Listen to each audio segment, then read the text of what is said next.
आज की तारीख यानी 24 अप्रैल 2026 और वॉशिंगटन के गलियारों में इस वक्त जबरदस्त हड़कंप मचा हुआ है। दुनिया की सबसे बड़ी सैन्य शक्ति यानी अमेरिका आज एक ऐसे मोड़ पर खड़ा है जिसकी कल्पना किसी ने नहीं की थी। ईरान के साथ जारी भीषण युद्ध ने सुपर पावर की कमर तोड़ दी है। ताज़ा रिपोर्ट्स बता रही हैं कि फरवरी के आखिर में शुरू हुई इस जंग ने अमेरिका के उस ब्रह्मास्त्र को लगभग खत्म कर दिया है जिसे उसने भविष्य के महायुद्धों के लिए सहेज कर रखा था।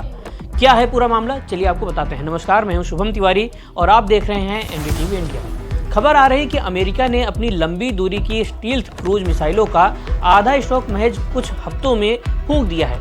ये वही मिसाइलें थीं जिन्हें पेंटागन ने चीन के साथ होने वाली किसी संभावित युद्ध के लिए बचाकर रखा था। लेकिन अब हालात ये हैं कि गोदाम खाली हो रहे हैं और पेंटागन की नींद उड़ी हुई है। तो अब सवाल ये है कि क्या अमेरिका अब बेदम हो चुका है? आंकड़ों पर गौर करेंगे तो आप भी हैरान रह जाएंगे। अमेरिका अब तक 1100 से ज़्यादा लंबी दूरी की स्टील्थ क्रूज मिसाइलें दाग चुका है। ये कोई छोटा आंकड़ा नहीं है, ये अमेरिका के कुल स्टॉक का करीब 50% हिस्सा है। न्यूयॉर्क टाइम्स का दावा है कि युद्ध के मैदान में 1000 से ज़्यादा टॉमहॉक क्रूज मिसाइलों का इस्तेमाल हो चुका है। इसे इस तरह से समझिए, अमेरिका पूरे एक साल में जितनी टॉमहॉक मिसाइलें खरीदता है उससे 10 गुना ज़्यादा उसने कुछ ही हफ्तों की इस जंग में उड़ा दी है।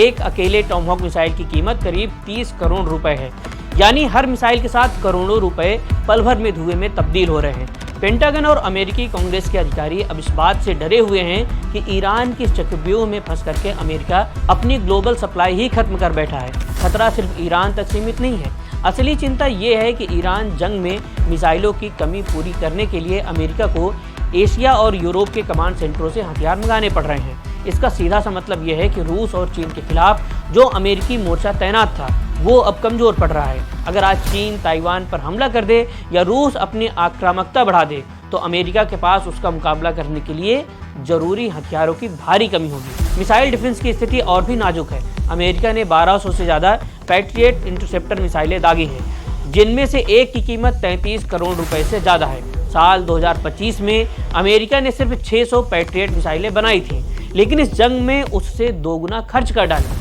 इसी तरह ATACMS जैसी घातक मिसाइलों का भंडार भी अब खत्म होने की कगार पर है। ईरान के साथ इस जंग का कुल खर्च 3 लाख करोड़ रुपए के पार पहुंच चुका है, यानी अमेरिका हर दिन करीब $1 अरब इस युद्ध की आग में झोंक रहा है।